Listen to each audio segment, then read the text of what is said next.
विद्यार्थी मित्रांनो, राष्ट्रीय उत्पन्न हा अर्थव्यवस्थेचा आरसा असतो हे आपण सुरुवातीलाच पाहिलेलं आहे. कारण राष्ट्रीय उत्पन्नाच्या आकडेवारीवरून आपल्याला देशाची आर्थिक स्थिती, आर्थिक प्रगती, देश कोणत्या स्थितीतून जात आहे, जागतिक स्तरावर देशाचे स्थान कोणते आहे, अशा अनेक बाबींची माहितीही मिळत असते. तर राष्ट्रीय उत्पन्नाचे मापन करणं हे अनेक दृष्टीने महत्त्वाचं आहे. अनेक गोष्टींसाठी राष्ट्रीय उत्पन्नाची आकडेवारी महत्त्वपूर्ण असते. तर राष्ट्रीय उत्पन्न मापनाचे महत्त्व पाहण्यासाठी आपल्याला काही मुद्द्यांचा विचार करायचा आहे. त्यातील पहिला मुद्दा आहे देशाचा आर्थिक विकासाचा वेग कळतो. तर राष्ट्रीय उत्पन्नाच्या आकडेवारीवरून देशाच्या आर्थिक विकासाची कल्पना येते.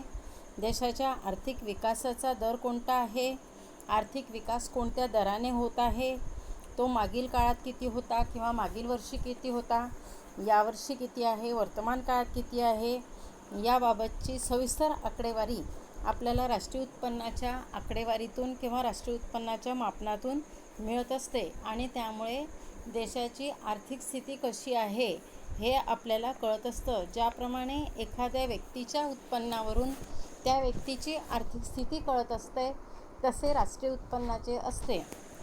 राष्ट्रीय उत्पन्नाच्या आकडेवारीवरून आपल्याला देशाची आर्थिक स्थिती कळत असते आणि म्हणून राष्ट्रीय उत्पन्नाचं मापन करणं हे महत्त्वाचं आहे.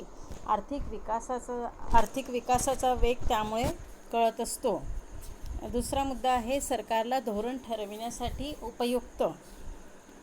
तर सरकारला विविध धोरणं ही ठरवावी लागत असतात आणि ही धोरणं ठरवित असताना सरकारला राष्ट्रीय उत्पन्नाची आकडेवारी ही महत्त्वाची असते. तर सरकारला करविषयक धोरण, खर्चविषयक धोरण, बचतविषयक धोरण, गुंतवणूकविषयक धोरण अशी अनेक धोरणं ही ठरवावी लागत असतात. त्याचप्रमाणे कल्याणकारी योजनांवर सुद्धा खर्च करण्याची तरतूद ही करावी लागत असते. आणि हे ठरवत असताना वैयक्तिक उत्पन्न, बचत, गुंतवणूक देशातील किती आहे याची आकडेवारीसुद्धा महत्त्वाची असते. आणि ही जर आकडेवारीच जर शासनाला माहीत नसेल तर सरकारला धोरण ठरवता येणं शक्य नाही. कारण सरकारला जर समजा काही कल्याणकारी योजना राबवायच्या आहे तरीसुद्धा सरकारला देशाचं राष्ट्रीय उत्पन्न किती आहे हे माहीत असणं गरजेचं आहे. जर राष्ट्रीय उत्पन्नच माहीत नसेल तर सरकार कल्याणकारी योजनांवर खर्च किती करायचा, कसा करायचा हे ठरवू शकणार नाही. कारण सरकारचं खर्चविषयक धोरण हे शेवटी उत्पन्नावर अवलंबून असतं आणि म्हणून सरकारला सुद्धा व्यक्तीप्रमाणेच राष्ट्रीय उत्पन्न किती आहे हे पाहावं लागत असतं. आणि राष्ट्रीय उत्पन्न पाहून खर्च विषयक धोरण कसं ठरवायचं, करविषयक धोरण कसं ठरवायचं, त्याचप्रमाणे कल्याणकारी योजना कशा राबवायच्या हे ठरवता येतं. तिसरा मुद्दा आहे लोकांच्या राहणीमानाची कल्पना येते. तर राष्ट्रीय उत्पन्नाच्या आकडेवारीवरून देशातील लोकांच्या राहणीमानाची कल्पना येत असते. जर राष्ट्रीय उत्पन्नात वाढ झाली तर दरडोई उत्पन्नातही वाढ होते. कारण दरडोई उत्पन्नाच्या संकल्पना पाहत असताना आपण विचार केलेला आहे की देशातील एकूण लोकसंख्येला राष्ट्रीय उत्पन्नास एकूण लोकसंख्येने भागलं असता देशातील दरडोई उत्पन्न हे समजत असतं. तर दरडोई उत्पन्न जर लोकांचं जास्त असेल तर साहजिकच त्यांचं राहणीमान हे उच्च पातळीवरचं असतं आणि दरडोई उत्पन्न जर कमी असेल तर त्यांचं राहणीमान हे कमी असतं. तर राष्ट्रीय उत्पन्नाच्या आकडेवारीवरून लोकांचं दरडोई उत्पन्न किती आहे हे सुद्धा कळत असतं. आणि जर दरडोई उत्पन्न कमी असेल तर त्या दृष्टीने सरकारला धोरणंही आखता येतात. शासनाला काही उपाययोजना करून लोकांचं राहणीमानाचा दर्जा उंचावण्यासाठी प्रयत्न करता येतो. कारण लोकांचं राहणीमान जर चांगलं असेल तर त्यांचं आरोग्य चांगलं असतं आणि आरोग्य चांगलं तर त्यांची कार्यक्षमता चांगली आणि कार्यक्षमता चांगली तर ते जास्तीत जास्त कार्य करू शकतात आणि त्यामुळे उत्पादनात वाढ होते. उत्पादनातील वाढीमुळे रोजगारात वाढ होऊन अर्थव्यवस्थेचा विकास होत असतो आणि त्यासाठी सुद्धा लोकांचं राहणीमान हे चांगल्या दर्जाचं असणं गरजेचं असतं. तर अशा रीतीने राष्ट्रीय उत्पन्नाच्या आकडेवारीवरून देशातील लोक कशा राहणीमानात जगत आहेत, त्यांचं राहणीमान कसं आहे याची कल्पनासुद्धा आपल्याला येत असते. तर राष्ट्रीय उत्पन्न जास्त असेल तर लोकांचं दरडोई उत्पन्न जास्त असतं आणि राष्ट्रीय उत्पन्न कमी असेल तर दरडोई उत्पन्न कमी असतं आणि दरडोई उत्पन्नावरच लोकांचं राहणीमान पातळी किंवा राहणीमानाचा दर्जा हा किंवा जीवनमानाचा दर्जा हा अवलंबून असतो. राष्ट्रीय उत्पन्न मापनाचा चौथा मुद्दा म्हणजे देशातील आर्थिक समस्या, त्रुटी, दोष यांची कल्पना येते. तर राष्ट्रीय उत्पन्नाच्या आकडेवारीवरून अर्थव्यवस्थेसमोर कोणत्या समस्या आहेत किंवा अर्थव्यवस्थेत कोणते दोष आहेत किंवा त्रुटी आहेत यांची कल्पना येते. या समस्या दूर करण्यासाठी आणि दोष घालवण्यासाठी त्या दृष्टीनं सरकारला उपाययोजनासुद्धा करता येतात. कारण राष्ट्रीय उत्पन्नाच्या आकडेवारीवरून देशातील कोणतं क्षेत्र मागे आहे आणि ते क्षेत्राच्या विकासामध्ये कोणते घटक अडथळे निर्माण करतात याची कल्पना येत असते आणि त्या दृष्टीने त्या क्षेत्राचा विकास करण्यासाठी आणि ते येणारे अडथळे दूर करण्यासाठी शासनाला प्रयत्न करता येत असतो. तर अशा रीतीने देशासमोर कोणत्या आर्थिक समस्या आहेत किंवा त्रुटी आहेत, दोष आहे यांची कल्पना ही राष्ट्रीय उत्पन्नाच्या आकडेवारीवरून येत असते आणि म्हणूनसुद्धा राष्ट्रीय उत्पन्नाचं मापन करणं हे महत्त्वाचं असतं की देशासमोरील आर्थिक समस्या ह्या राष्ट्रीय उत्पन्नाच्या आकडेवारीवरून दूर करता येतात. राष्ट्रीय उत्पन्नाच्या मापनाचा पाचवा मुद्दा आहे की दोन देशातील आर्थिक स्थितीची तुलना करता येते. तर राष्ट्रीय उत्पन्नाच्या आकडेवारीवरून दोन देशातील आर्थिक स्थितीची तुलना करता येते. जगातील इतर राष्ट्रांच्या तुलनेनं आपण कुठे आहोत हे त्यावरून समजते. तर जागतिकीकरणाच्या धोरणामुळे संपूर्ण जग हे जवळ आलेलं आहे आणि जागतिक स्पर्धेत वेगाने वाढ होत आहे. अशा स्थितीत इतर देशातील राष्ट्रीय उत्पन्न किती आहे हे आपल्याला समजणं गरजेचं असतं. कारण जागतिक स्पर्धेमध्ये आपलं राष्ट्र टिकून राहणं गरजेचं असतं आणि ज्या वेळेला आपल्याला इतर देश कोणत्या स्थितीत आहे हे कळतं त्यावेळेलाच आपला देशसुद्धा त्या दृष्टीने आर्थिक प्रगती करून त्या देशाच्या रांगेत जात असतो आणि म्हणून दोन देशातील आर्थिक स्थितीची तुलनासुद्धा आपल्याला राष्ट्रीय उत्पन्नाच्या आकडेवारीवरून करता येते आणि आपल्या देशातसुद्धा विकसित देशांच्या सारखी किंवा आपल्या देशापेक्षासुद्धा जी राष्ट्र आज पुढे आहे त्यांच्या देशामध्ये कशी आर्थिक धोरणं राबवली जात आहे याचा विचार करून तशी आर्थिक धोरणं आपल्या देशातसुद्धा राबवता येतात आणि स्पर्धेशिवायही कोणतंही राष्ट्र पुढे जात नसतं आणि म्हणून दुसरं राष्ट्र हे कोणत्या स्थितीत आहे, ते कोणत्या वेगाने प्रगती करत आहे हा विचार करणं गरजेचं असतं आणि राष्ट्रीय उत्पन्नाच्या आकडेवारीवरूनच आपल्याला इतर देशातील आर्थिक स्थितीची, आर्थिक प्रगतीची, आर्थिक विकासाची किंवा विविध क्षेत्रांच्या विकासाची कल्पनाही येत असते. राष्ट्रीय उत्पन्नाच्या मापनाचा सहावा मुद्दा आहे दोन भिन्न कालखंडातील आर्थिक स्थितीची तुलना करता येते. तर राष्ट्रीय उत्पन्नाच्या आकडेवारीवरून फक्त दोन देशातील आर्थिक स्थितीचीच तुलना करता येते असं नाही, तर दोन भिन्न कालखंडातील आर्थिक स्थितीचीही तुलना करता येते.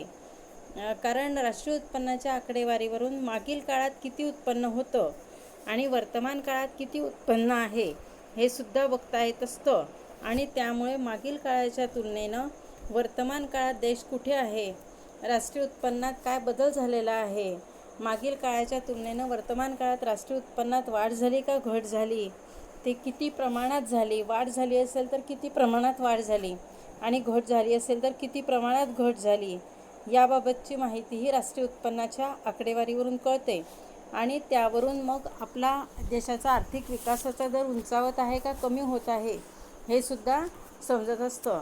तर अशा रीतीने राष्ट्रीय उत्पन्नाच्या आकडेवारीवरून आपण मागील काळाची वर्तमान काळाची तुलना करू शकत असतो आणि आपल्या देशाची प्रगतीही अभ्यासत असतो. सातवा मुद्दा आहे अर्थव्यवस्थेतील विविध क्षेत्रांच्या विकासाची कल्पना येते.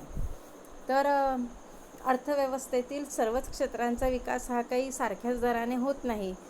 ज्या दराने शेती क्षेत्राचा विकास होत आहे त्याच दराने औद्योगिक क्षेत्राचा विकास होणार नाही किंवा माहिती तंत्रज्ञान क्षेत्राचा विकास होणार नाही, तर प्रत्येक क्षेत्रातील विकासाचा दर हा वेगवेगळा असतो.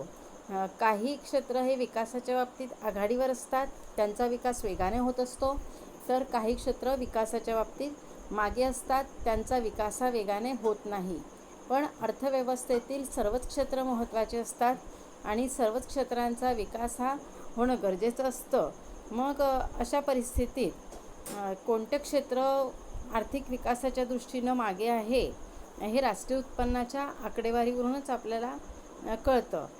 जर राष्ट्रीय उत्पन्नात शेती, उद्योग, सेवा क्षेत्र यांचा वाटा किती आहे हे जर आपल्याला माहीत असेल, तर त्यातून आपल्याला कोणतं क्षेत्र मागे आहे हे बघता येतं आणि जे क्षेत्र मागे असेल त्या क्षेत्राच्या विकासासाठी शासनाला प्रयत्न करता येत असतात.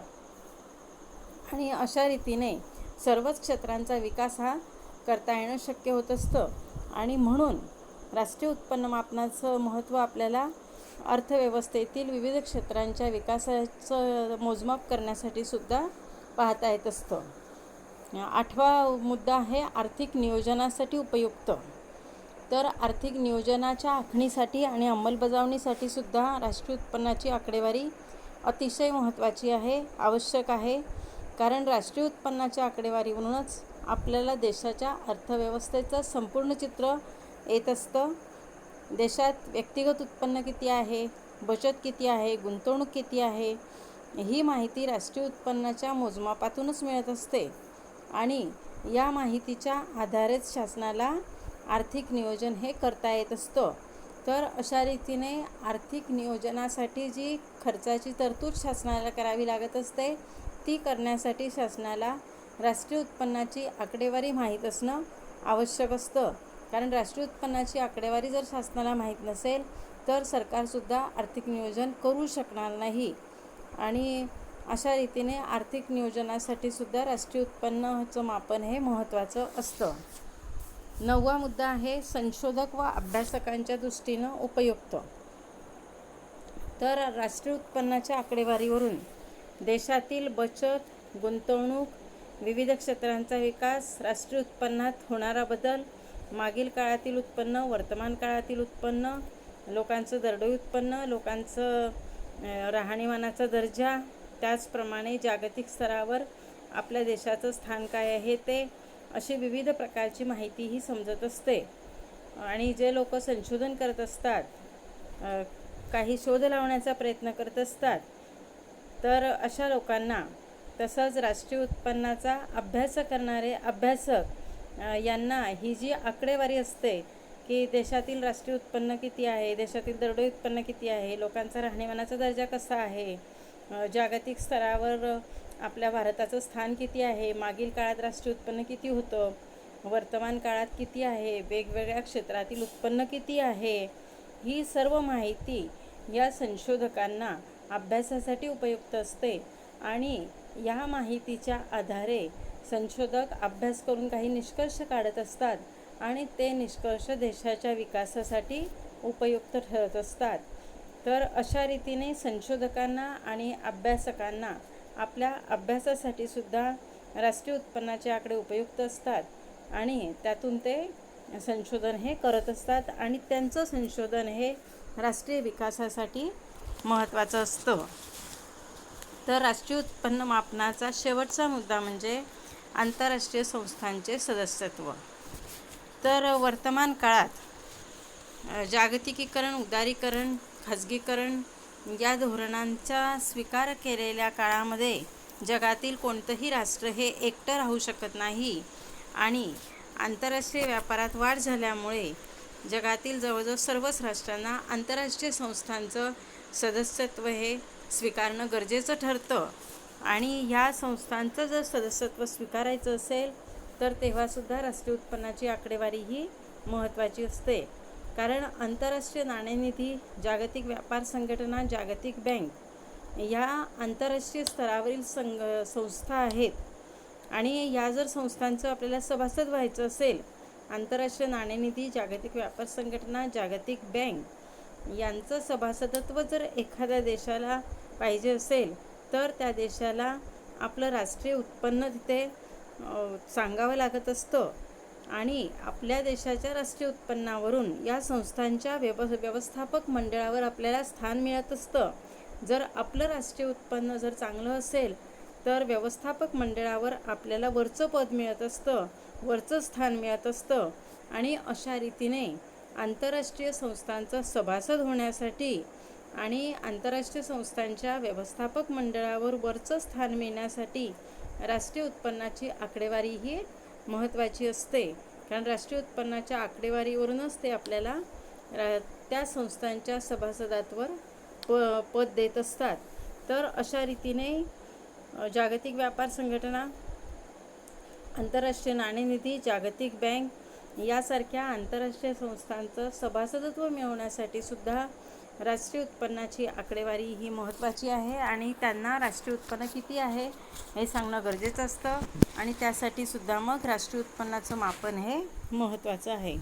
तर अशा रीतीने आपल्या देशामध्ये दरवर्षी मध्यवर्ती सांख्यिकीय संघटना राष्ट्रीय उत्पन्नाचं मापन करत असते आणि राष्ट्रीय उत्पन्नाचं मापन हे जे दरवर्षी केलं जात असतं तर ते अनेक दृष्टीने महत्त्वाचं आहे.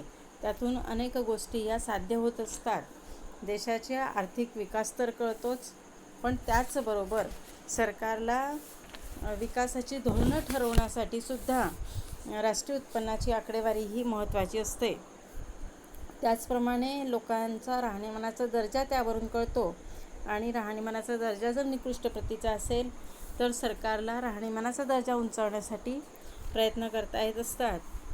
त्याचप्रमाणे आपल्या देशातील ज्या काही त्रुटी आहेत, दोष आहेत, जे विकासामध्ये अडथळा निर्माण करणारे घटक आहेत ते समजणंसुद्धा गरजेचं असतं आणि ते जर समजलंच नाही तर देशाचा विकाससुद्धा वेगाने होत नाही. आणि राष्ट्रीय उत्पन्नाच्या आकडेवारीतूनच आपल्याला देशासमोर कोणत्या आर्थिक समस्या आहेत, कोणत्या त्रुटी आहेत, दोष आहेत यांची कल्पना येते आणि ते दोष, त्या त्रुटी ह्या दूर करता येणं शक्य होत असतं. तर अशा रीतीने राष्ट्रीय उत्पन्नाची आकडेवारी ही अनेक दृष्टीनं महत्त्वाची असते.